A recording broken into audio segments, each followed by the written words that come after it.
వచ్చును. ఆయన అనగా యేసు గలిలయ సముద్ర తీరమున వెలుచుండగా సీమోను సహోదరుడు ఆంద్రేయు సముద్రంలో వలలు వేట చూచును. వారి జాలరు. యేసు నా వెంబడి రండి, నేను మిమ్మల్ని మనుషులను బట్టి జాగ్రత్తగా చేస్తని వారితో చెప్పిన. వెంటనే వారు తమ వలలు విడిచి ఆయనను వెంబడించి ఆయన ఇంకా కొంత దూరం వెళ్ళి జబదేయి కుమారుడు యాకోబును అతని సహోదరుడు యోహానును చూచును.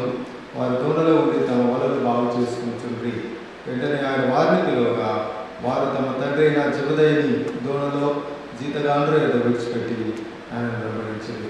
ప్రార్థించుకుందాం. మహాపరిశుద్ధుడా, ప్రేమగిన మా తండ్రి, మధ్యాహ్న కాలంలో ప్రియుడుగా ఒక స్థలంలో ప్రాంతంలో నాకు మేమందరంలో కలిసి మిమ్మల్ని ఆరాధించే భాగ్యం మాకు దయచేసినందుకు స్తోత్రములు.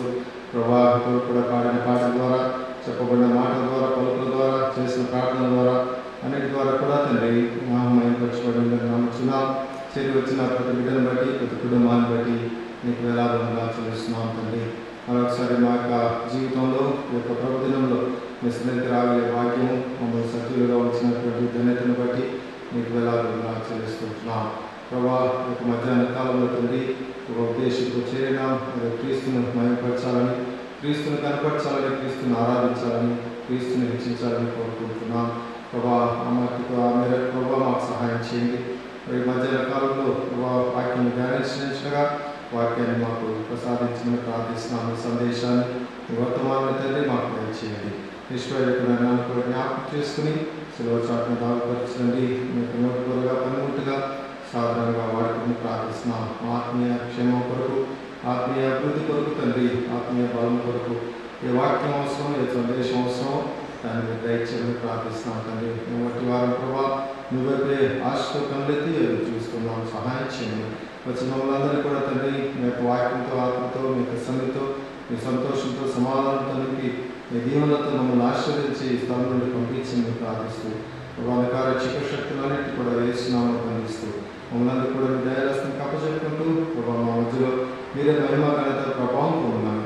మా ప్రభు రక్షకుడని యేసునామమున ప్రార్థించి అడిగి వేడుకొంచున్నాము తండ్రి. చదువుకున్న వాక్య భాగంలో ఒక మాటలో మనం గమనిస్తాం. ఇక్కడ యేసు ప్రభు వారు మరి మొట్టమొదటిగా ఆయన పరిచర్య ప్రారంభించిన సందర్భంలో మరి ఇక్కడ శిష్యులను లేదా ఇక్కడ ఉన్నటువంటి జాలర్లను ఆయన పిలిచినట్టుగా చూసుకుంటున్నాం.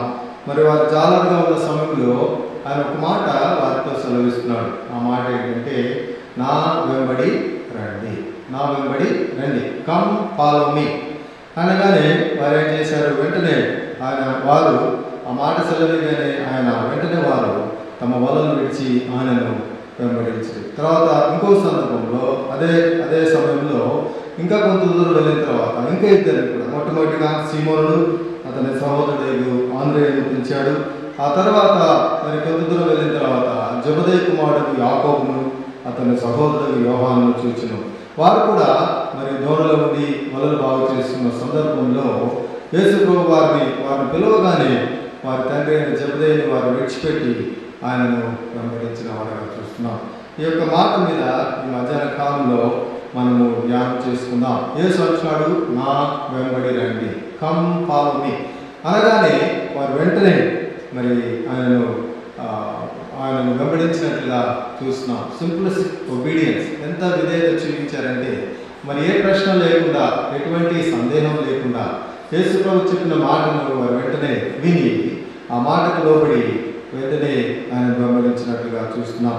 మరి ఒక వ్యక్తిని మనం వెంబడించాలి అంటే మరి ఆ వ్యక్తి ఒక లీడర్గా లేదా నాయకుడిగా ఉంటూ మనం నడిపించేవాడిగా ఉంటున్నాడు. నాయకుడు అనగానే నాయకుని యొక్క లక్షణాలు ఆయనలో ఉండాలి, నాయకుని యొక్క సుగుణాలు ఆయనలో ఉండాలి. అటువంటి సందర్భంలోనే మనము ఒక వ్యక్తిని మనము వెంబడించడానికి అవకాశం ఉంటున్నది. ఈ లోకంలో మరి అనేక వ్యక్తులు ఉంటారు. మరి పాలిటీషియన్స్ అయితేనేమి, స్పోర్ట్స్ రీతిగా అయితేనేమి అనేక రీతిగా పేరు ప్రఖ్యాతులు మరి ఘనత మహిమ వహించిన వారు చాలామంది ఉంటున్నారు. మరి వాళ్ళందరినీ కూడా ఒక మరి మోడల్గా పెట్టుకుని చాలామంది వారిని వెంబడించే వారుగా ఉంటున్నారు. మరి కాలేజ్ స్టూడెంట్స్ను లేదా చిన్న పిల్లలను అడిగినట్లయితే మీ రోల్ మోడల్ ఎవరు అని అడిగినట్లయితే వచ్చినట్లయితే వారికి తప్పకుండా ఎవరో ఒకరు ఉంటారు వారిని ఫాలో కావాలని, లేదా వారి అడుగుజాడలలో నడుచుకోవాలని, లేదా వారి వలె కావాలని వారు ఆశించేవారుగా ఉంటున్నారు. ఒకసారి ఒక కాలేజ్ వారు ఈ రీతిగా వారు అప్లికేషన్ ఇచ్చారంట. ఒక యవనస్తురాలు కాలేజ్కి వెళ్ళడానికి వెళ్ళినప్పుడు ఒక ప్రశ్న అప్లికేషన్లో ఈ రీతిగా ఉందంట.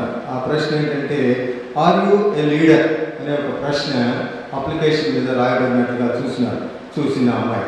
చూడగానే అమ్మాయికి చాలా నిరుత్సాహం కలిగింది. అయినప్పటికీ కూడా మరి యథార్థతతో ఆ యొక్క అప్లికేషన్ పూర్తి చేసింది. ఏమనంటే, నేను లీడర్ను కాదు అని చెప్పి అప్లికేషన్ పూర్తి చేసి మరి తిరిగి కాలేజ్ వారికి దాన్ని సబ్మిట్ చేసింది. మరి కాలేజీలో చేరాలంటే ప్రశ్న అడిగారు. ఈ ప్రశ్నకు జవాబు లేదు, నేను కాదు అనే జవాబుగా రాసింది. కాబట్టి కాలేజీలో తనకు సీటు దొరుకుతుందో లేదో అన్న ఒక అనుమానంతో, నిరుత్సాహంతో ఆ వ్యక్తి ఉన్నప్పుడు ఆ యవనస్తురాలు ఒకరోజు మరి కాలేజ్ నుండి ఒక ఉత్తరం వచ్చిందంట. ఏమనంటే, dear applicant, a study of the application forms reveals that this year our college will have 1452 new leaders. We are accepting you because we feel it is imperative that they have at least one follower. చూడండి, ఇక్కడ application ఇచ్చిన సందర్భంలో కాలేజీలో బహుశా అందరికీ అర్థమైంది అనుకుంటాను. Application ఇచ్చిన సందర్భంలో ఆర్ యు ఏ లీడర్ అని అడిగిన ప్రశ్నకు ప్రతి యవనస్తురాలు కాలేజీలో అడ్మిషన్ దొరికించుకోవాలనో, లేదా కాలేజీలో ఎలాగైనా చేరాలనో ఉద్దేశంతో వారు లీడర్ కాకపోయినప్పుడు కూడా రాసి ఉండవచ్చు. ఏమనంటే, నేను కూడా ఒక లీడర్, లేదా నాకు కూడా ఒక లీడర్షిప్ క్వాలిటీస్ ఉన్నాయి అనే ఆ దృక్పథంతో ఆ యొక్క ప్రశ్నకు ఎస్ అని, అవును అనే జవాబు ఇచ్చిన వారు ఉన్నారు. కానీ ఒక అమ్మాయి మాత్రము నాకు అటువంటి లక్షణాలు లేవు, నేను లీడర్గా ఉండే లక్షణాలు నాలో లేవు అని యథార్థంగా మరి మనస్ఫూర్తిగా ఆ జవాబు రాసిన సందర్భంలో ఆ కాలేజీ వారికి ఆ యొక్క జవాబు ఎంతగానో నచ్చినట్లుగా ఉంటుంది. ఎందుకంటే అందరూ లీడర్స్గానే ఉన్నారు, కానీ ఒక్క వ్యక్తి మాత్రం ఫాలోవర్గా ఉండాలని ఆశించింది అన్న ఉద్దేశంతో వారికి అది ఎంతగానో మెప్పుగా అనిపించి ఆ అమ్మాయికి సీటు రాదేమో అనుకున్న అమ్మాయికి కూడా ఆ సీటును వారు దయచేసినట్టుగా చూస్తున్నాం. ఈ ప్రపంచంలో మనం ఎటు చూసినా కానీ, ఏ రంగంలో చూసినప్పటికీ కూడా ప్రతి వారు కూడా నేను నాయకుడిగా ఉండాలి అనుకుంటూ ఉంటాం. మరి ఇండియా దేశంలో అయితే మరి ఎక్కువగా మనం చూస్తాం. ప్రతి వారు కూడా ఒక వ్యక్తిని ఆచరించాలని, లేదా అనుసరించాలని, వారి అడుగుజాడలో నడుచుకోవాలని వారు ఒక మరి గొప్ప కలలు కనేవారుగా ఉంటున్నారు. మరి రిక్ వారన్ అనే వ్యక్తి మీలో చాలా మందికి తెలుసు. ఆయన ఈ లీడర్షిప్ గురించి ఈ రీతిగా రాస్తున్నాడు. If you have to remind people that you are the leader, then you are not the leader.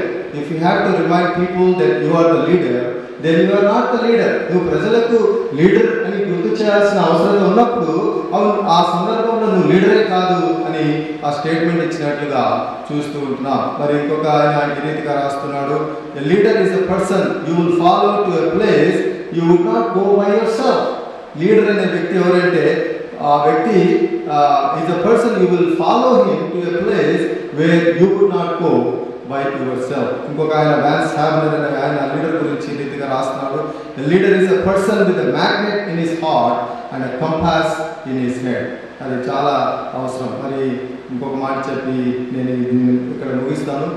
Bill Clinton మనందరికీ కూడా తెలుసు, మన రాష్ట్రపతి. ఇక్కడ ఆయన అన్నాడు, being president is like running a cemetery, అనగా సమాధిని నడిపించినట్లుగా అంటున్నాడు. Being president is running like a cemetery, you have got a lot of people under you and nobody is listening. చచ్చిపోయిన వారు ఎవరు కూడా మాట విన్నారు కదండి, అలాగే ఉంటుంది. Being a president is like running a cemetery, you have got a lot of people under you and nobody is listening to you. మరి చాలా సమయాల్లో ఆ రీతిగానే ఈ ప్రపంచంలో చూసినట్లయితే లీడర్ అనే లేదా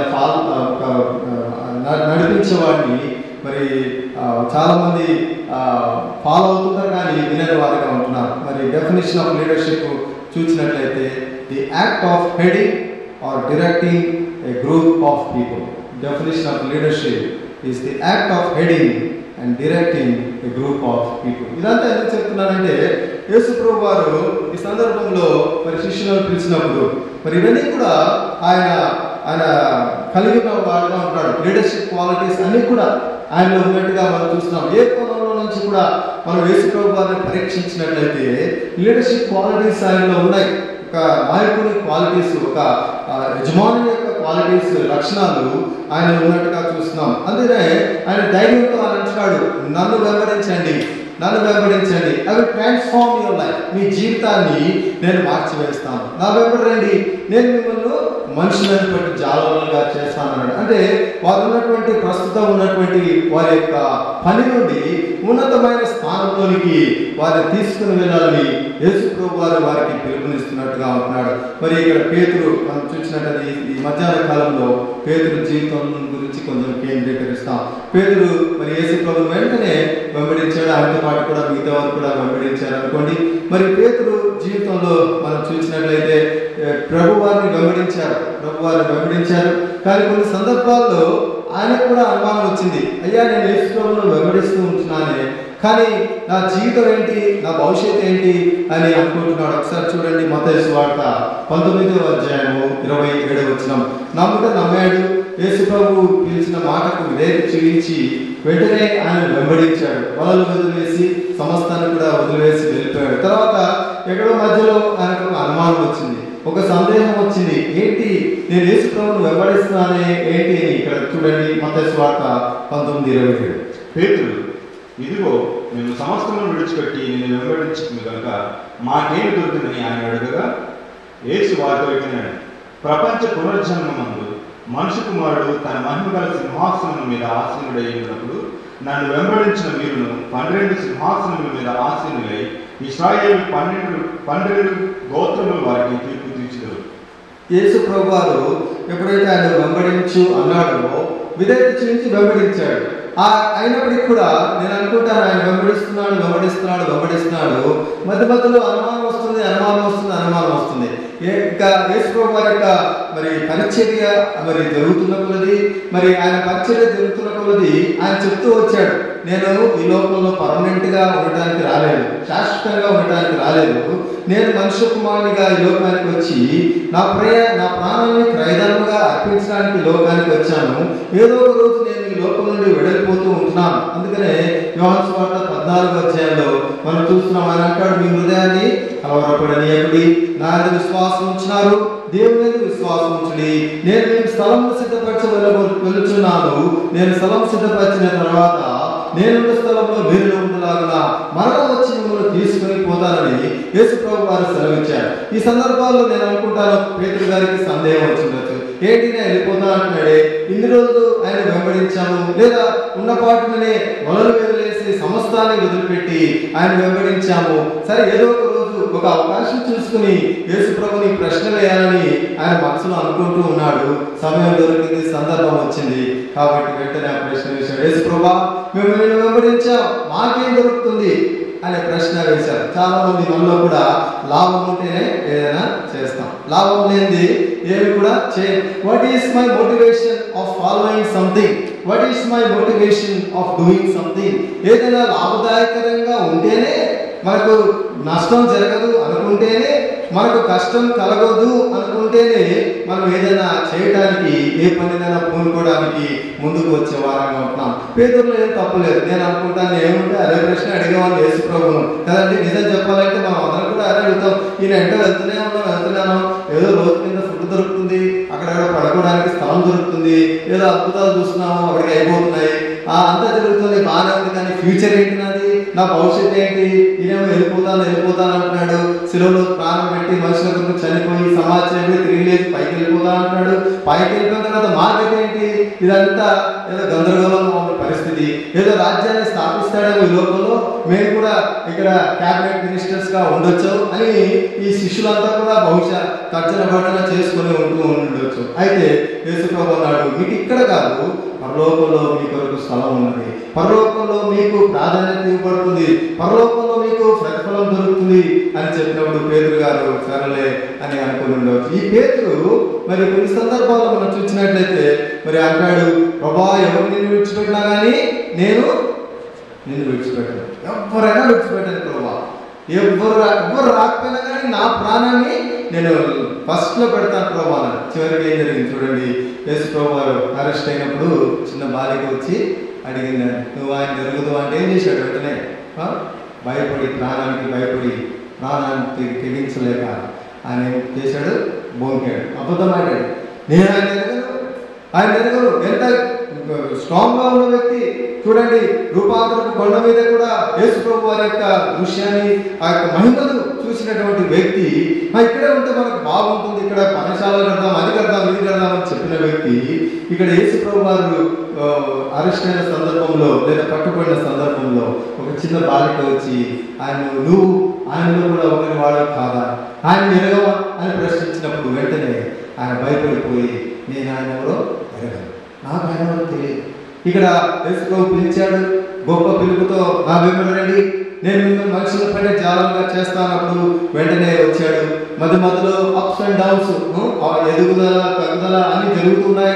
మరి ఇక 33 సంవత్సరాలు యేసు ప్రభు జీవించిన కాలంలో లేదా వారు ఆయనతో యేసు ప్రభుతో ప్రయాణం చేసిన సందర్భాలన్నింటిలో కూడా పేతురు ఎక్కువగా అక్కడ ఉన్నట్టుగా చూస్తున్నాం.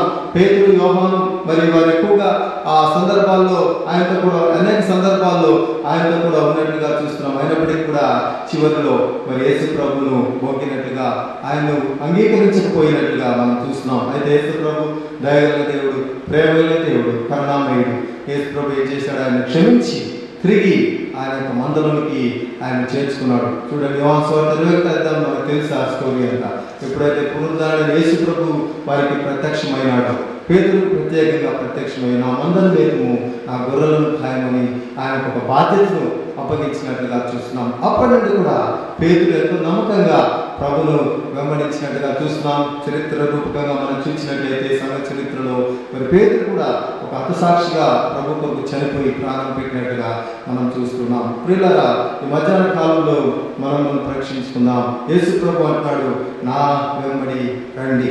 My question or my challenge is, are you a follower of Jesus Christ or are you just a fan of Jesus Christ? Fans అంటే తెలుసా అండి?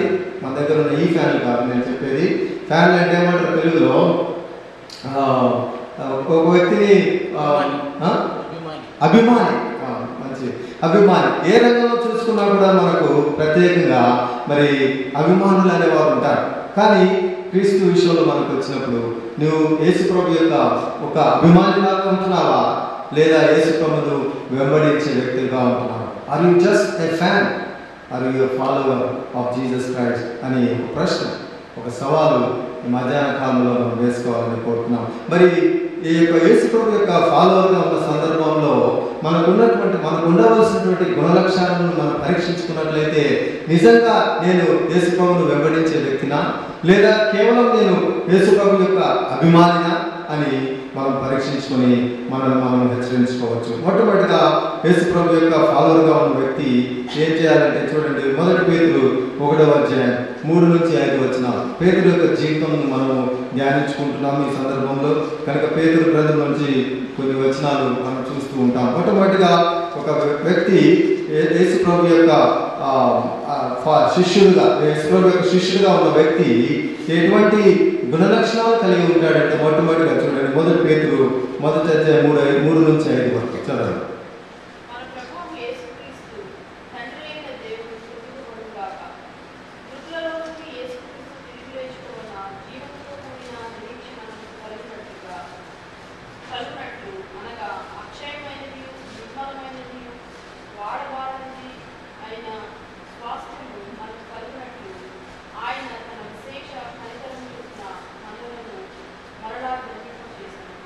తర్వాత 2 పేతురు 1:2-4 అదే పేతురు రాసిన 2వ పత్రిక 1వ అధ్యాయం.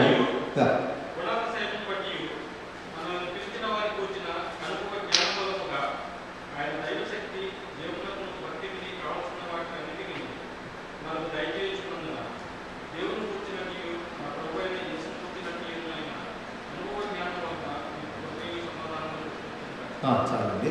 ఇక్కడ చెప్పవలసిన అంశం ఏంటంటే ఒక వ్యక్తి, ఒక యేసు ప్రభువును వెంబడించే వ్యక్తి మొట్టమొదటిగా యేసు ప్రభువును తెలుసుకున్న దానిగా ఉంటున్నట్టుగా చూస్తున్నాం. పేతురు తన యొక్క వ్యక్తిగత జీవితంలో యేసు ప్రభును పూర్తిగా ఎరిగినట్లుగా మనం చూస్తున్నాం. యేసుక్రీస్తుని గురించిన అనుభవ జ్ఞానం అనగా knowledge of Jesus Christ. That is the first important thing when we have to follow Jesus Christ. యేసు ప్రభువును వెంబడించాలి అంటే ఉండవలసినటువంటి మొట్టమొదటి గుణలక్షణం ఏంటంటే you must have the knowledge of the Savior. యేసు ప్రభు యొక్క జ్ఞానం, మన యేసు ప్రభువును గురించిన జ్ఞానము మనకు కలిగి ఉండాలంటే యేసు ప్రభు ఎవరు, ఆయన ఎందుకు నిమిత్తం ఈ లోకానికి వచ్చాడు, ఆయన నా కొరకై ఆయన ఏం చేశాడు అనే ప్రశ్నలు మనం వేసుకున్నప్పుడు ఆయనతో మనకు మరి సరి అయిన సంబంధం ఉందా లేదా? Do I have a relationship with God? Do I have relationship with God? రెండవదిగా do I have fellowship with God? ఈ రెండు కూడా క్రైస్తవ జీవితంలో చాలా ప్రాముఖ్యమైనవిగా ఉన్నాయి. ఒక వ్యక్తి యేసు ప్రభువును అనుసరించాలి, వెంబడించాలి, ఆయనతో కూడా నడవాలి అనుకున్న వ్యక్తిలో మొట్టమొదటిగా ఉండవలసిన లక్ష్యం ఏంటంటే యేసు ప్రభువును గురించిన జ్ఞానం. యేసు ప్రభువును గురించిన జ్ఞానం మీలో నాలో లేకపోయినట్లయితే మనము యేసు ప్రభువును వెంబడించే వారని చెప్పుకోలేము. అనగా మారుమనస్సు అనే అనుభవం. యేసు ప్రభువు నా కొరకు, నా పాపాల కొరకు చనిపోయాడు, ఆయన శిలువలో రక్తాన్ని కార్చాడు, నా రక్షకుడు ఈ లోకానికి వచ్చాడు, నేను ఆయన నమ్ముకుంటే, ఆయన విశ్వసిస్తే నా పాపాలను క్షమిస్తాడు, నేను చనిపోయిన తర్వాత నాకు నిరీక్షణ ఉంది, పరలోకంలో నేను కూడా ఆయనతో ఉంటానని దేవుని వాక్య ప్రకారం మనం హెచ్చరించబడుతున్నాం, లేదా మనము మనకు అష్యూరెన్స్ ఇవ్వబడుతున్నది. కాబట్టి ఈ విషయంలో పేతురు మరి చేసినట్టు మొట్టమొదటి గుణలక్షణం ఆయన జీవితంలో మనం చూసినట్లయితే యేసు క్రీస్తుని గురించిన అనుభవ జ్ఞానం. You must know the saviour, you must have the knowledge of the saviour. ఆ తర్వాత మనం చూసాము పేతురు తన జీవితంలో యేసు ప్రభుతో ఎంతో సన్నిహిత సంబంధాన్ని కలిగిన వాడు ఉన్నాడు. యేసు ప్రభు తిరిగి పరలోకానికి ఆరోహణ తర్వాత మరి అపోస్తల కార్యంలో మనం చూసినట్లయితే పేతురు ఒక గొప్ప మరి శిష్యుడిగా యేసు ప్రభు యొక్క మరి అనుచరుడుగా ఉంటూ ఎన్నో రీతులుగా దేవుని పరిచయం జరిగించి దేవుని యొక్క నామానికి మహిమ తీసుకుని వచ్చి దేవునితో సన్నిహితంగా ఉన్నట్లుగా మనం చూస్తున్నాం. సో మొట్టమొదటిగా followers characteristic is you must have the knowledge of the leader or knowledge of, in this case, Lord Jesus Christ. రెండవదిగా చూద్దాం మరి మొదటి పేతురు 4వ అధ్యాయము 1 నుండి 3 వచనాలు. మొదటి పేతురు క్రీస్తు శరీరమందు శ్రమపడేది కనుక మీరు అట్టి మనసును ఆయుధంగా ధరించుకున్నాడు. శరీరం విషయంలో శ్రమపడిన వాడు శరీరమందు జీవించి మిగిలిన కాలము ఇక మీదట మనుజాసులను అనుసరించి నడుచుకొనక దేవుని ఇష్టానుసారంగా నడుచుకున్నట్లు పాపముతో జోలిక నేమి లేదేమో. మనము పోకిరి చేష్టలు, దురాశలు, మద్యపానము, అల్లరితో కూడిన ఆటపాటలు, త్రాగుబోతుల విందులు, చేయదగిన విగ్రహ పూజలు మొదలైన వాటి ఎందుకు నడుచుకోవచ్చు. అన్ని జనుల ఇష్టం నెరవేర్చుకున్నటకు గతించిన కాలమే చాలు. రెండవ గుణలక్షణము యేసు ప్రభువును అనుసరించే వ్యక్తి యొక్క రెండవ గుణలక్షణం ఏంటంటే you must have an aggressive attitude towards sin. పాపం ఎడల మరి కఠినంగా మనం ఉండాలని దేవుడు హెచ్చరిస్తున్నాడు. ఇంకొక మాటలో సింప్లిఫై చేసి చెప్పాలంటే పాపం నుండి మనం దూరంగా ఉండాలి, పాపానికి దూరంగా ఉండాలి. ఒక వ్యక్తి యేసు ప్రభువును వెంబడిస్తున్న సందర్భంలో ఆ వ్యక్తి పాపమునకు దూరంగా ఉండాలని మరి దేవుడు మనల్ని హెచ్చరిస్తున్నాడు. ఇక్కడ పేతురు గారు రాస్తూ ఈ సందర్భంలో మొదటి పేతురు 4వ అధ్యాయం 1-3 వచనాల్లో ఇక్కడ పాపము ఎందుకు పాపానికి దూరంగా ఉండాలి, యేసుక్రీస్తు యొక్క అనుచరులంగా, యేసు ప్రభు యొక్క మంచి శిష్యులంగా, యేసు ప్రభు యొక్క బిడ్డలంగా, విశ్వాసంగా మన జీవితంలో పాపానికి తావు ఎందుకు ఇవ్వకూడదే అన్న ప్రశ్నకి ఇక్కడ జవాబిస్తున్నాడు. మొట్టమొదటిగా ఏంటంటే ఈ పాపము యేసు ప్రభువుకు ఏం చేసిందో అక్కడ మనకు జ్ఞాపకం చేస్తున్నాడు. పాపం వల్లనే యేసు ప్రభు వారు ఈ లోకానికి రావాల్సి వచ్చింది. పాపం వల్లనే ఈ లోకానికి యేసు ప్రభు వారు తన ప్రాణాన్ని క్రయధనంగా ఇవ్వాల్సి వచ్చింది. మరి యేసు ప్రభు జీవితంలో ఆయన ప్రాణాన్ని అర్పించి రక్తాన్ని కార్చిన విషయాన్ని మనం గమనించినట్లయితే యెషయా గ్రంథం 53వ అధ్యాయంలో అక్కడ ప్రవక్త ఎంతో స్పష్టంగా మనకు రాస్తూ ఉంటాడు. ఎటువంటి బాధలు ఆయన పొందాడు, ఎటువంటి అవమానాన్ని ఆయన పొందాడు, ఎటువంటి హింసను ఆయన పొందాడు. ఇదంతా కూడా దేనికి కారణం అంటే, దీనికి అంతటి కూడా ఏది కారణం అంటే పాపం. ఈ పాపం వల్లనే ఆయన అంత గొప్పగా మన కొరకై బాధపడాల్సి వచ్చింది. ఈ పాపం వల్లనే అంత గొప్ప శిక్ష ఆయన మీద వేసుకోవాల్సింది. మన మీద ఉండవలసిన శిక్ష లేదా మనం పొందవలసిన శిక్ష ఆయన పొందిన వాడుగా ఉంటున్నాడు. ఎంత గొప్ప దేవుడు! కేవలం ఆయన ప్రేమను బట్టి ఆ యొక్క పాప శిక్ష యావత్తును దేవుడి గొర్రెపిల్లగా ఆయన మీద వేసుకున్నట్లుగా మనం చూస్తున్నాం. ఆ అంశాన్ని ఇక్కడ భక్తుడైన పేతురు, అపోస్తలుడైన పేతురు జ్ఞాపకం చేస్తున్నాడు. పాపంలో నుంచి దూరంగా ఉండండి, లేదా పాపం జోలికి వెళ్ళకూడదు. ఒకప్పుడు మీరు పాపంలో జీవించారు, ఒకప్పుడు దేవుని ఎదురు ప్రజలుగా ఉన్నారు, ఒకప్పుడు దేవుడు అంటే ఎవరో తెలియదు, నిజరక్షకుడు అంటే ఎవరో మీకు గ్రహింపు లేదు. ఇప్పుడైతే నిజరక్షకుడైన యేసు ప్రభువుని ఎరిగి ఉన్నారు కాబట్టి పాపం జోలికి వెళ్ళకండి, పాపానికి దూరంగా ఉండండి, పాపము చేయకుడి అని చెప్తున్నాడు. కారణం ఏంటంటే మీ పాపం వల్ల యేసు ప్రభు వారు ఎంతగా మరి శిక్షించబడ్డారో ఒక్కసారి జ్ఞాపకం చేసుకోండి. మీ నిమిత్తము మీ స్థానంలో మీకు బదులుగా ఆయన శిక్షను అనుభవించాడు. ఆ శిక్ష భయంకరమైన శిక్ష. మనం కొన్నిసార్లు ఈ గుడ్ ఫ్రైడే సందర్భంలో ధ్యానిస్తూ ఉంటాం. యేసు ప్రభు యొక్క మరణాన్ని, యేసు ప్రభు యొక్క భూస్థాపనని జ్ఞాపకం చేసుకుంటాం. ఆ సందర్భంలో మరి ఏడ్చి ప్రార్థన చేసుకుంటాం. ఏంటి, నీకు నా కొరకు, నా పాపాల కొరకు యేసు ప్రభు వారు ఎంతగానో చనిపోయారు, త్యాగం చేశారు, బలి అయిపోయారు, సిలువలో బలి అయిన నా యేసు అని పాటలు పాడుతూ మరి ఎంతో స్మరించుకుంటూ ఉంటాం. అందుకనే భక్తుడైన పేతురు అంటున్నాడు, మీరు ఆ యొక్క యేసు ప్రభు మరణాన్ని గుర్తు చేసుకుంటే మీరు పాపం జోలికి వెళ్ళారని జ్ఞాపకం చేస్తున్నారు. పిల్లలు మన జీవితంలో, క్రైస్తవ జీవితంలో మరి మన యొక్క హెచ్చరికను తీసుకోవాల్సిన వారిని ఉన్నాం. దేవుని బిడ్డలు మనం పిలుచుకునే మనము దేవుని శిష్యులము, ఆయన వెంబడిస్తున్నామని చెప్పుకునే మనము పాపానికి దూరంగా ఉండాలని దేవుడు కోరుతున్నాడు. పాపం అంటే నరేంద్ర చేయడము, దొంగతనం చేయడము, ఇది చేయడం, అది చేయడం కాదు. ప్రతి దానికి, దేవునికి అయిష్టమైన ప్రతిదీ కూడా మన జీవితంలో పాపంగా పరిగణించబడుతుంది. దేవునికి ఇవ్వవలసిన స్థానంలో మనం ఏది ఇచ్చినప్పటికీ కూడా ఆయనకు రావాల్సిన ఘనత, ఆయనకు రావాల్సిన మహిమ, ఆయనకు రావాల్సిన ప్రతిదీ కూడా స్తుతి అన్ని కూడా మరి వేరే వాటికి మనం ఇచ్చినప్పుడు, ఆయన స్థానంలో ఏదినప్పుడు కూడా అది పాపంగాను, విగ్రహంగాను దేవుడు పరిగణిస్తూ ఉంటాడు. మన జీవితంలో కొన్నిసార్లు మనం గమనించకుండానే ఏదో ఒకటి పాపం అనేది మన జీవితంలోకి చొరబడేదిగా ఉంటుంది. సైతాన్ అనేవాడు చాలా కుయుక్తిగా మన జీవితంలో మరి ఎంతో కుయుక్తిగా మన జీవితంలోనికి పాపాన్ని తీసుకుని వచ్చేవాడిగా ఉంటాడు. 1 కొరింథీ 5:6-7 వచనాలు చదవండి. 1 కొరింథీ 5:6-7 వచనాలు దయచేసి.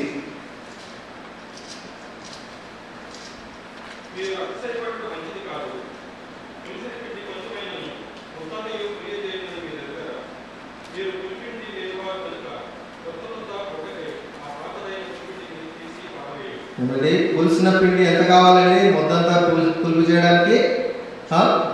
కొంచెం. పాలు తోడు పెట్టాలంటే, పెరుగు కావాలంటే ఎంత తోడేస్తారు? కప్పు పెరుగు తీసుకెళ్ళి పాలలో వేస్తారా? సిస్టర్స్ పెరుగు తోడు చేయాలనుకుంటే మీరు అంత yogurt shop, supermarket, freezer, open, takeout, pay and come home అంతే. తోడేస్తారా పెరుగు ఇంట్లో? లేదా ఎప్పుడైనా ట్రై చేశారా? అసలు చేస్తారు కదా. ఎంత కావాలి తోడు అంటే అర్థమవుతుంది కదా. చిన్న అది మనకి వేయటానికి, పెరుగు అవ్వడానికి చిన్న చాలే. గంపడు వేసారు, కప్పు నిండా వేసారు అనుకోండి, పెరుగు అవుతుంది. ఏదో పెరుగు పచ్చడి అవుతుంది, అది తెలుసు, కానీ పెరుగు అవ్వదు. అట్లానే మన జీవితంలో కొంచెం ఇక్కడ ముద్దంతా పులియడానికి కొంచెం పులుపు చాలు. పులిసింది కొంచెం ఉంటే ముద్దంతా కూడా పులుపు అయితే ఉంటుంది. అలాగే క్రైస్తవ జీవితంలో ఒక చిన్న పాపం కనుక ఉన్నట్లయితే మన జీవితం అంతా కూడా, మన జీవితంలో క్రీస్తు అసంతృప్తి చెందేవాడుగా ఉంటాడు. అందుకని భక్తుడైన పౌలుని తర్వాత చదువుకోవచ్చు. కొలస్సీ రాసిన పత్రిక 3వ అధ్యాయం 5వ వచనం నుండి 13వ వచనం వరకు రాస్తూ మనం ఏమి కలిగి ఉండాలి, ఏమి మన జీవితం నుండి తీసివేసుకోవాలి అన్న వాటిని మనకు జ్ఞాపకం చేస్తున్నాడు. కొలస్సీలకు రాసిన పత్రిక 3వ అధ్యాయం 5 నుంచి 13 వరకు ఆ సందర్భంలో మనం చూడగలుగుతున్నాం. మరి యేసు ప్రభు వారు ఉన్న కాలంలో కూడా ఇక్కడ పరిసయ్యులు, సద్దూకయులైన వారు ఉండేవారు. ఈ పరిసయ్యులు, సద్దూకయులైన వాళ్ళు ఎప్పుడు కూడా యేసు ప్రభువును మీద ఎప్పుడు నింద వేస్తామా, ఎప్పుడు ఆయన విమర్శిస్తామా, ఎప్పుడు ఆయన జీవితంలో తప్పులు పడతామా అని వారు తిరుగుతూ ఉండేవారు. మత్తయి సువార్త 15వ అధ్యాయం, మత్తయి సువార్త 15వ అధ్యాయం 7 నుంచి 9 వచనం దయచేసి చదవండి. మత్తయి సువార్త 15. ఈ ప్రజలు తమ పెదవులతో నన్ను కనపరచుదురు కానీ వారి హృదయం నాకు దూరంగా ఉన్నది. పెదవులతో నన్ను కనపరచుదురు కానీ హృదయం అయితే దూరంగా ఉన్నది. మనుషులు కల్పించిన పద్ధతులు దైవోపదేశములను బోధించు వారు నన్ను వ్యర్థముగా ఆరాధిస్తున్నారు. ఎందుకంటే వారు పెదవులతో పాడుతున్నారు, పెదవులతో స్తుతిస్తున్నారు, పెదవులతో ఆరాధిస్తున్నామని అనుకుంటున్నారు, కానీ వారి హృదయం అయితే నాకు దూరంగా ఉన్నది. ఎంత విచారము ఈ పరిస్థితులు సర్దుకారు. చాలా సార్లు మనం కూడా చర్చిలో ఉంటాం, మైండ్ ఎక్కడో ఉంటుంది. ఇక్కడ ఆరాధిస్తున్నాం అనుకుంటాం, కానీ అక్కడ ఎక్కడ ఇట్లా రాత్రి ఏం ఉండాలి, రేపు పొద్దున ఏం తీసుకెళ్ళాలి, పనికి ఎన్ని గంటలకు ట్రైన్ స్టేషన్కి వెళ్ళాలి, ఇదే మన ఆలోచన తిరుగుతూ ఉంటుంది. చూడదండి ఇంకా అని యెషయా మిమ్మల్ని గురించిన ప్రవచించిన మాట సరి అని వారితో చెప్పి జనసమూహములను పిలిచి మీరు విని గ్రహించుడి.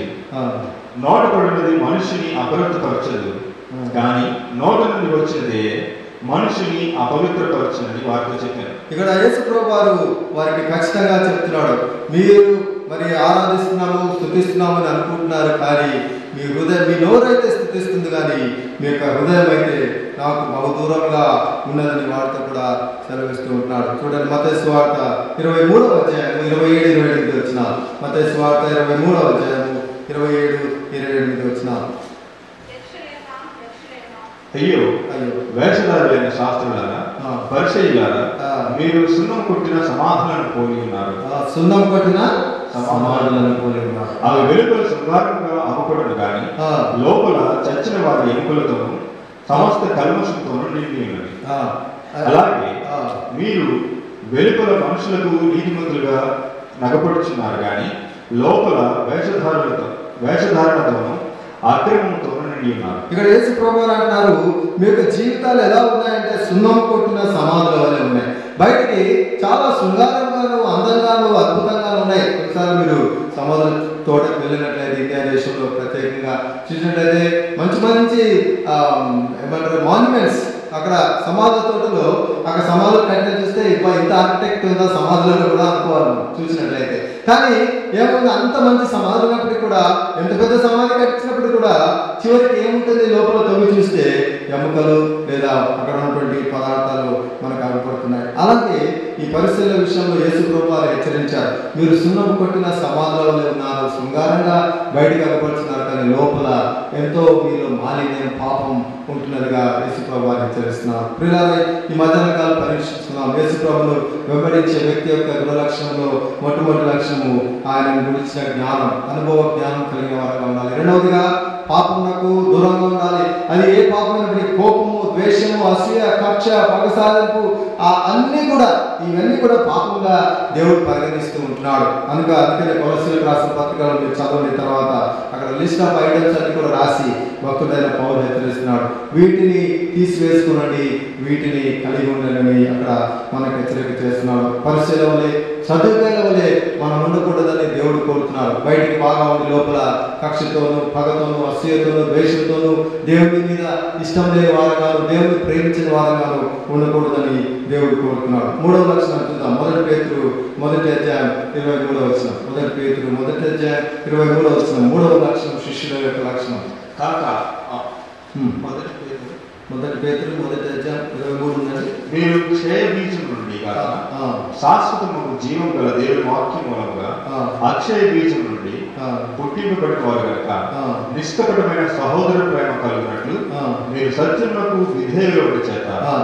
మీరు సత్యములకు విధేయులు అవుట చేత. మూడవ లక్షణం శిష్యుని యొక్క గుణ లక్షణం ఏంటంటే దేవుని మాటకు విధేయత చూపించేవాడుగా ఉంటున్నాడు. దేవుని ఆజ్ఞకు లోబడేవాడుగా ఉండేవాడుగా ఉంటున్నాడు. ఎప్పుడైతే దేవుని మాట మనం వింటామో, ఎప్పుడైతే దేవుని ఆజ్ఞలకు మనం లోబడతామో, అప్పుడు ఆయన చిత్తాన్ని మనం చేసేవారుగా ఉంటాం మన జీవితంలో. ఒక శిష్యుడు అనే వ్యక్తి లేదా యేసు ప్రభువును వెంబడిస్తున్నాను అని నీవు నేను చెప్పుకున్నట్లయితే ఆయన వాక్యాన్ని మనం అనుసరించాలి, ఆయన వాక్యాన్ని మనం గైకొనాలి, ఆయన మాటకు మనం విధేయత చూపించాలి. అదే సమయంలో ఆయన చిత్తాన్ని మనం నెరవేర్చే వారంగా ఉండాలి. అలా జరిగించినప్పుడే మన జీవితంలో యేసు ప్రభువుకు ప్రథమ స్థానాన్ని ఇచ్చేవారంగా ఉంటాం. మన జీవితంలో ఆయన ప్రాధాన్యత పొందేవాడుగా ఉంటాడు. ఆయన సంఘానికి శిరస్సై ఉన్నాడు, అనగా అన్నిట్లో కూడా ఆయన ఆధిపత్యం వహించాలి. మన వ్యక్తిగత జీవితంలో, కుటుంబ జీవితంలో, సంఘ జీవితంలో, ప్రతి విషయంలో కూడా యేసు ప్రభువే ఆధిపత్యం వహించిన వాడిగా ఉండాలని ఇక్కడ భక్తుడైన పేరు మనం జ్ఞాపకం చేస్తున్నాడు. యేసు ప్రభువును వెంబడించే వ్యక్తి, అనుసరించే వ్యక్తి యొక్క జీవితంలో గుణలక్షణం ఏంటంటే ఆయన మాటకు మనం లోబడాలి. ఆయన మాటకు మనం లోబడాలంటే ఆయన మాటకు మనం తెలుసుకోవాలి. ఆయన మాటకు తెలుసుకోవాలంటే ఏదో లైబ్రరీకి వెళ్తే మనకు దొరకదు, లేదా గూగుల్ చేస్తే దొరకదు. ఇక్కడ దేవుడి వాక్యమే ఆయన మాటలు. ఆయన వాక్యము, ఆయన మాటలు మనకు ప్రసాదించేదిగా ఉన్నది. అనగా మన వాక్యాన్ని చదివేవారని ఉండాలి. అనుదిన జీవితంలో వాక్యాన్ని చదవాలి, వాక్యాన్ని గ్రహించాలి. పరిశుద్ధాత్మ దేవుని సహాయం ద్వారా వాక్యాన్ని మనం గ్రహించగలము. వాక్యాన్ని చదివి విని దాన్ని వదిలివేయకుండా దాని ప్రకారం మనం నడుచుకునే వారంగా ఉండాలి. వాక్యం చదివి దాని ప్రకారం నడుచుకోకపోతే ఎలా ఉంటుందంట, ఒక వ్యక్తి అద్దం ముందు నిలబడి తన యొక్క పరిస్థితిని గ్రహించలేని వ్యక్తిగా ఉన్నట్టుగా మనకు బైబిల్లో యాకోబు పత్రికలో యాకోబు భక్తుడు జ్ఞాపకం చేస్తున్నాడు. ఆయన మాట విని ఆయన మాటలు గైకొని ఆయన చిత్తం నెరవేర్చినట్లయితే మనం ఎలా ఉంటామంటే మత్తయి సువార్త 7వ అధ్యాయంలో యేసుప్రభువు వారి సందర్భంలో సెలవిచ్చాడు. ఎట్లా అంటే ఒక బుద్ధిమంతుడు ఎక్కడ కట్టుకున్నాడు తన ఇల్లు? ఇసుక మీదన, ఏమండి, బండ మీద పునాది వేసిన తన ఇల్లును కట్టుకున్నట్లుగా మనం చూస్తున్నాం. యేసుప్రభు మాటలు గైకున్న వారు ఆశీర్వదించబడిన వారిగా ఉంటారు. ఎవరైతే ఆయన ఆజ్ఞలు గైకుంటారో దేవుని యొక్క ఆశీర్వాదాలు వారి జీవితంలో ఉండేవిగా ఉన్నాయి. ఎవరైతే ప్రభు ప్రథమ స్థానం ఇస్తారో దేవుడు వారిని హెచ్చించి గణపరిచి ఆశీర్వదించేవాడుగా ఉంటున్నట్టుగా మనం చూస్తున్నాం. 3 లక్షణాలు చూసాం. మొట్టమొదటిగా యేసు ప్రభువును తెలుసుకున్న వారిగా ఉండాలి, అనుభవ జ్ఞానం. రెండవదిగా పాపమును ద్వేషించాలి. మన జీవితంలో పెద్దది కాదు, చిన్నది కాదు, ఏ పాపమైనప్పటికీ కూడా మరి మన జీవితంలో పాపాన్ని ద్వేషించే వారంగా ఉండాలి. మూడవదిగా మనము దేవుని వాక్యానికి మరి వినాలి, ఆయన ఆజ్ఞకు లోపడాలి, ఆయన చిత్తంలో నెరవేర్చే వారంగా ఉండాలని దేవుడు కోరుతూ ఉంటున్నాడు. తర్వాత మరి చూద్దాం ఇంకొక మాట. ఇక్కడ యేసు ప్రభువును వెంబడించే శిష్యుల యొక్క లక్షణం ఏంటంటే మరి ఆయన కొరకు నీవు నేను కూడా శ్రమపడే వారంగా ఉండాలి. పేదలైన భక్తుడు అనుభవపూర్వకంగా ఈ యొక్క పత్రికలు రాశాడు. ఇక్కడ రాస్తున్నటువంటి సందర్భం ఏంటంటే ఇక్కడ ఉన్నటువంటి విశ్వాసులను ఆయన బలపరచాలని ఆయన కోరుతూ మరి వారికి జ్ఞాపకం చేస్తున్నాడు. ఈ లోకంలో వారికి ఉన్నటువంటి శ్రమలు, వారికి ఉన్నటువంటి ఇబ్బందులు, వారికి ఉన్నటువంటి పరిశోధనలు ఇవన్నీ కూడా తాత్కాలికమైనని ఇక్కడ పేతురు వారికి జ్ఞాపకం చేస్తున్నట్టుగా మనం చూస్తున్నాం. అని అంటున్నాడు, మనకు గొప్ప నిరీక్షణ ఉంది. ఈ లోకం మనకు శాశ్వతమైనది కాదు, మనం యాత్రికులము, పరదేశము కాబట్టి మనం జ్ఞాపకం చేసుకోవాలి. చూడండి, 1 పేతురు 1వ అధ్యాయం 6వ వచనం. 1 పేతురు 1వ అధ్యాయం 6వ వచనం. ఇందువలన మీరు మిక్కిలి ఆనందించున్నారు కానీ అవసరం బట్టి నానా విధములైన శోధనల చేత ప్రస్తుతమున కొంచెము కాలము మీకు దుఃఖం కలుగుతున్నది. 7వ వచనం. నశించిపోవు సువర్ణము అగ్ని పరీక్ష వలన శుద్ధపరచబడుచున్నది కదా, దానికంటే అమూల్యమైన మీ విశ్వాసము ఈ శోధనల చేత పరీక్షకు నిలిచినదై యేసుక్రీస్తు ప్రత్యక్షమైనప్పుడు మీకు మెప్పును మహిమయు ఘనతయు కలుగుటకు కారణమగును. 2వ అధ్యాయం 21వ వచనం నేను చదువుతాను. క్రీస్తు కూడా మీ కొరకు బాధపడి మీరు తన అడుగు జాడలను నడుచుకున్నట్లు మీకు మాదిరి ఉంచిపోయాను. యేసు ప్రభు వారు ఎన్నో శ్రమలు పొందారు, ఎన్నో హింసలు పొందారు, అవమానాలు పొందారు, బాధలు పొందారు. ఇవన్నీ కూడా మనకు మాదిరిగా ఉండాలని ఆయన కోరుతున్నాడు. పేతురు అంటున్నాడు ఈ సందర్భంలో ఈ పత్రిక రాసినప్పుడు వారిని ఎంతగానో ప్రోత్సహించాలని, వారిని ఎంతగానో బలపరచాలని ఆయన రాస్తానంటున్నాడు. ఈ శ్రమలన్నీ కూడా మీకు తాత్కాలికమైనవి. మనకు వచ్చే పరిశోధనలు మరి ప్రతి విషయంలో కూడా ఏ కష్టము, బాధ, దుఃఖము, ఇబ్బంది, ఇరుకు, అనారోగ్య పరిస్థితి ఏది వచ్చినప్పటికీ కూడా ఇవన్నీ కూడా తాత్కాలికమైనవి. మన కొరకు గొప్ప నిరీక్షణ ఉంది. మనం కేవలం ఈ లోకంలో యాత్రికుల ప్రదేశం. ఒకరోజు ఇవన్నీ కూడా వదిలేసి మనం వెళ్ళవలసిన వారంగా ఉన్నాం. కాబట్టి ఆయన శిష్యులుగా మనం వీటిని కలిగి పొందవలసిన వారంగా ఉన్నాం. అందుకని యేసుప్రభు మత్తయి సువార్త 5వ అధ్యాయంలో అంటాడు, నా నిమిత్తము జనులు మిమ్మల్ని హింసించినప్పుడు, మిమ్మల్ని బాధ పెట్టినప్పుడు మీరేమంటాడు? ధన్యులు. ఇదేంటే నీ కొరకు బాధ పెట్టబడబడితే, నీ కొరకు హింసించబడబడితే, నీ కొరకు నిందలు పరిస్తే, నీ కొరకు అవమానపరిస్తే ధన్యుడు అంటావేంటి అని అనుకోవచ్చు. కానీ యేసుప్రభు అంటున్నాడు ఇవన్నీ కూడా మీ కొరకు మీకు జరుగుతాయి. లోకంలో మీకు శ్రమ కలుగును, ఆయనను ధైర్యం తెచ్చుకున్నది, నేను లోకాన్ని జయించినాను. యేసుప్రభు వారు అన్నారు, నా శిష్యుడిగా నువ్వు ఉండాలని నువ్వు కోరుకున్నట్లయితే నీవు నా కొరకు శ్రమ పడాలి, నా కొరకు అవమానపరచబడాలి, నా కొరకు నిందింపబడాలి. ఈ లోకంలో మరి ఈ దేశంలో మనం ఎంతగా ప్రభు కొరకు శ్రమ పడినట్టుగా, ఇబ్బంది పడినట్టుగా చూడం. కానీ మీరు ఇతర దేశాల్లో చూసినట్లయితే మరి ముస్లిం కంట్రీస్లో అయితే లేదా మరి ఇండియా దేశంలో అయితే కానీ ఎంతోమంది సేవకులు మరి ఇప్పుడే ఈ 1 మంత్లో మేము వచ్చాము. ఈ ఎంతో మంది వారి యొక్క మరి కష్టాల గురించి వారు తెలియజేసినప్పుడు మరి వారిలో కొంచెం కూడా మనం దేవుని సేవ చేసినట్లుగా నేను అనుకోను. ఎందుకంటే వారు దేవుని కొరకు త్యాగం చేశారు. ఒక పాస్టర్ గారు చెప్పారు, వారు ఉన్నటువంటి స్థలంలో మరి మందిరం కట్టుకోవాలని లేదా చిన్న ప్రార్థన మందిరం ఏర్పాటు చేసుకోవాలని వారు ఆ స్థలాన్ని తీసుకున్నప్పుడు లోకల్గా ఉన్న వారందరూ కూడా వచ్చి వారిని ఎంతగానో వారిని అడ్డుకున్నారు, వారిని విమర్శించారు, వారి మీద ఎన్నెన్నో మాటలు మాట్లాడారు, నిందించారు, ఇక్కడ నుంచి వెళ్ళిపోండి వారిని ఎంతగానో భయపెట్టారు. అయినప్పటికీ కూడా విశ్వాసంతో వారు దేవుని వారి యొక్క మరి నిరీక్షణ ఉంచుతూ దేవుని వారు ధైర్యంగా ఉంటూ అక్కడే ఉండి వారు ప్రార్థన చేస్తున్న సందర్భంలో ఒకరోజు ఈ యొక్క లీడర్ అయితే ఎవరైతే ఉన్నారో ఆ ప్రాంతంలో ఉన్న లీడర్ ఎవరైతే ఈ గ్రూప్ అంతటిని లీడ్ చేస్తూ వీరిని అటాక్ చేస్తున్నాడో ఆయనకి జబ్బుపడే చివరికి ఆయన చనిపోవాల్సి వచ్చింది. ఆ చనిపోకముందు ఈ దైవజనుడు పాస్టర్ గారు వారు వెళ్ళి దేవుడి వాక్యాన్ని ఆయన అందించారు. అయినప్పుడు కూడా ఆయన క్రీస్తుని అంగీకరించడానికి నిరాకరించాడని తెలియజెప్పారు. ఏంటంటే వారు ఇచ్చిన పరిశోధనలు చాలా కష్టమైనవి. మేము మరి ప్రత్యేకంగా ఈ యొక్క హిందూ పండుగలు వచ్చిన సందర్భంలో వారి దగ్గరికి వచ్చి వారు చందాలు అడుగుతారు. వారు మేము ఇవ్వమని చెప్పినప్పుడు వారు ఎంతగానో అసహించుకునే వారు ఉంటున్నారు.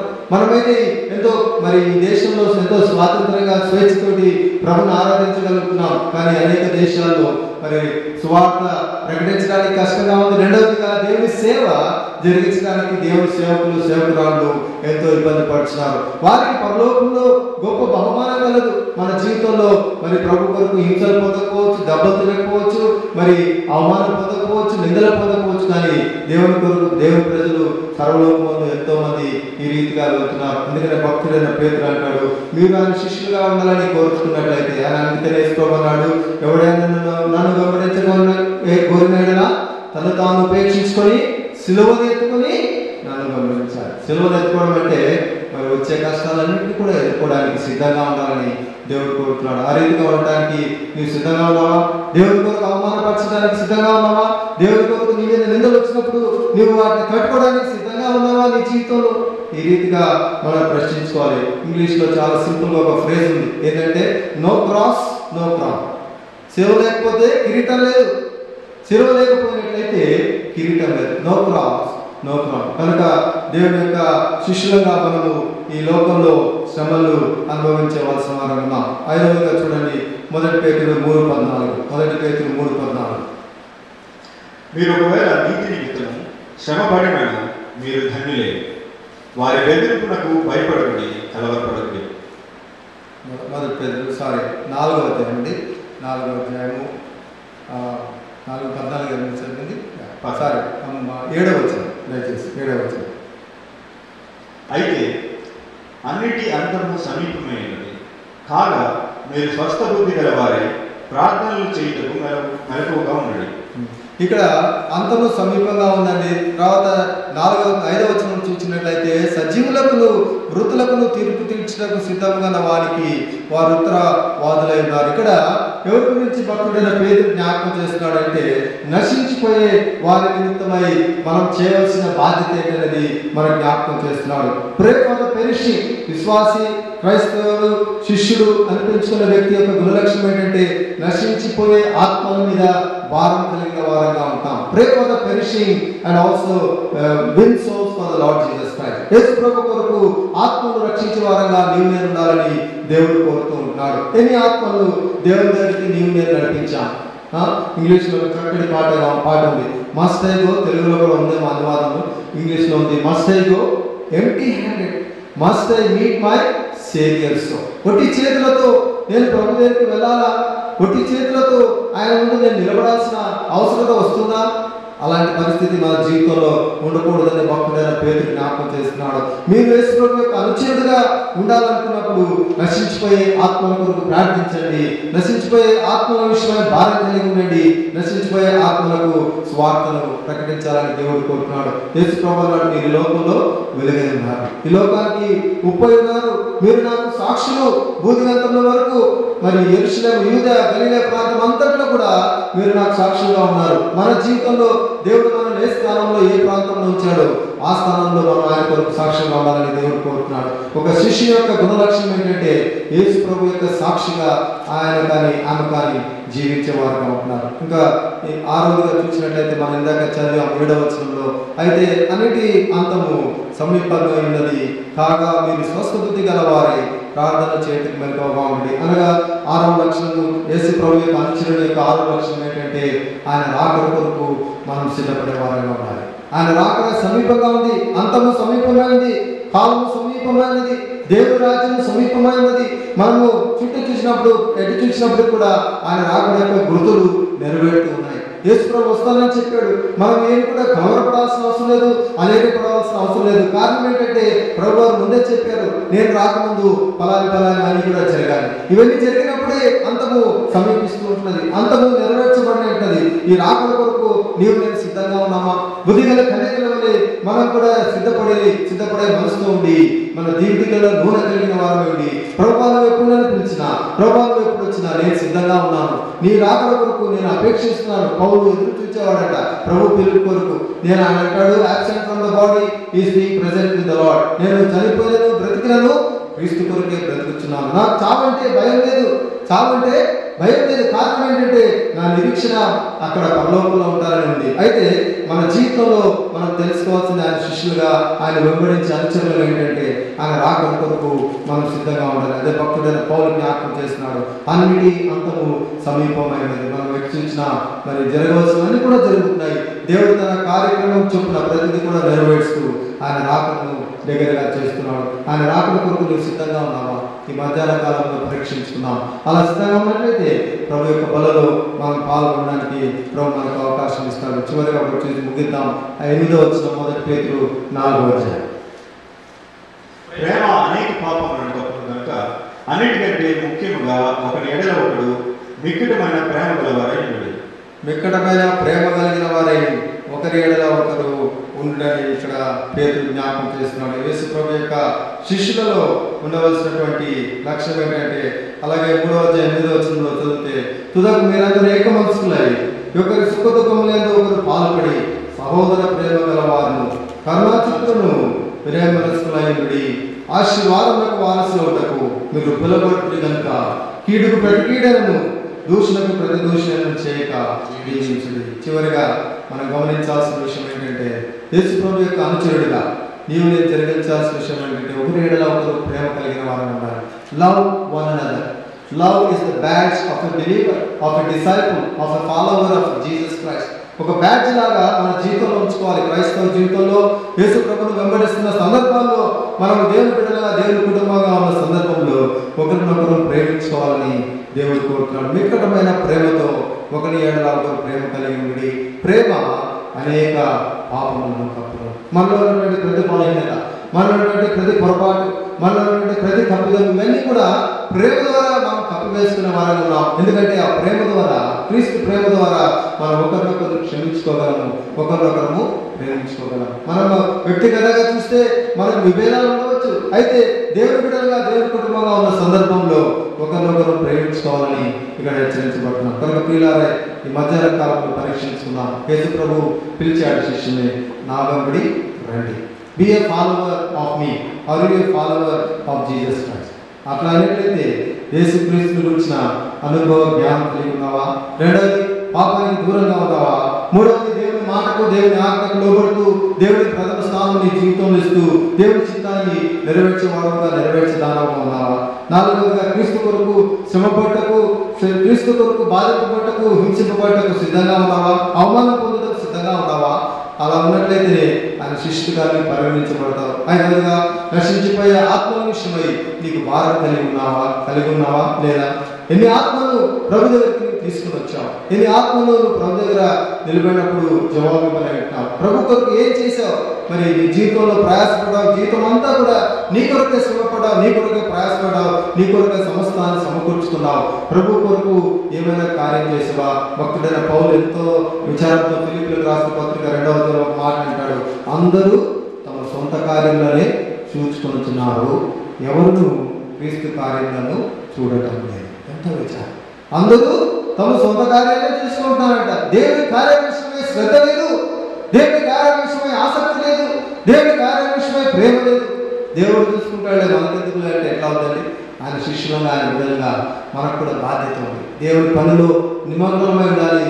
దేవుడి సేవలో మనం సహకరించాలి. దేవుడి ఇంటి పని విషయాల్లో మనము మరి సహకారం అందించాలి. ఈ విషయంలో జాగ్రత్తగా. తర్వాత 6వ చూసినట్లయితే ఆయన రాకడ కొరకు మనం సిద్ధపడాలి అని 7వదిగా మరి ఒకరినొకరు ప్రేమించుకొని మిక్కడమైన ప్రేమ కలిగిన వారు ఉండాలని హెచ్చరించబడుతున్నాం. చివరిగా ఈ ఛాలెంజ్ ఏంటంటే, are you a fan or a follower? నీవు యేసుక్రీస్తు యొక్క కొట్టి అభిమానిగా ఉన్నావా?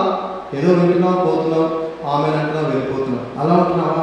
లేదా నిజంగా ఒక అనుచరుడుగా ఉంటూ ఆయన వెంబడించే వ్యక్తిగా ఉంటున్నావు? యేసు ప్రభువు అన్నాడు, నా వెంబడిరా, నేను నీకు సమస్తం చేస్తాను. పేతురు జీవితంలో తర్వాత మళ్ళీ అడిగినట్లేడు ఎప్పుడు ఆయన, ప్రభువా నేను వెంబడించాను, ఏం దొరుకుతున్నది? కానీ తర్వాత తెలుసుకున్నాను ఆయన జీవితంలో ఎంత ఆశీర్వాదకరమైన జీవితం ఆయన పొంది ఉన్నట్టుగా చూస్తున్నాం. అటువంటి ధనకరమైన జీవితం జీవించడానికి ప్రభు మనకు సహాయం చేయగాక. ప్రభు బలలో పాల్గొంటాం. ఈ మధ్యాహ్న కాలంలో పరీక్షించుకున్నాం. ప్రభా ఇన్ని రోజులు కొట్టిని అభిమానిగానే ఉన్నాను ప్రభా, ఈ దినం నుండి నీ యొక్క శిష్యులుగా శిష్యురాలుగా ఉండాలని ఆశిస్తున్నాను, నాకు సహాయం చేయని పరీక్షించుకొని వాళ్ళలో యోగ్యంగా పాల్గొన్నాం. 1 కొరింథీ 11:28 ఈ రీతిగా రాయబడింది, కాబట్టి ప్రతి మనుషుడు తను తాను పరీక్షించుకున్నాను, అలాగూ చేసి ఆ రొట్టెని తిని ఆ పాత్రలను త్రాగలను. మన ప్రభు బలను సమీపించిన ఉన్నాం. ఇక్కడ ఉన్నటువంటి రొట్టె ఆయన శరీరానికి సాదృశ్యంగా ఉంది. ఇక్కడ ఉన్నటువంటి పాత్ర ఆయన రక్తానికి సాదృశ్యంగా ఉంది. మనం పరీక్షించుకుందాం. నన్ను నేను పరీక్షించుకోవడం, నేను పరీక్షించుకో. We're not examining each other. మనం ఒకరినొకరు పరీక్షించుకోవాల్సిన అవసరం లేదు. మరి దేవుడే మనకు పరీక్షించేవాడుగా ఉన్నాడు. కాబట్టి పరిశుద్ధాత్మ దేవుడు మన జీవితాన్ని పరీక్షించి మన జీవితంలో బట్టి ఆయనకు అయిష్టమైన వాటిని ఏవైతే ఉన్నాయో వాటిని బట్టి ప్రభుని క్షమాపణ కోరుతాం. ప్రభా గత వారం, గత నెల నీ కొరకు జీవించలేదు, నీకు ఇష్టంగా జీవించలేదు, నన్ను క్షమించు ప్రభా.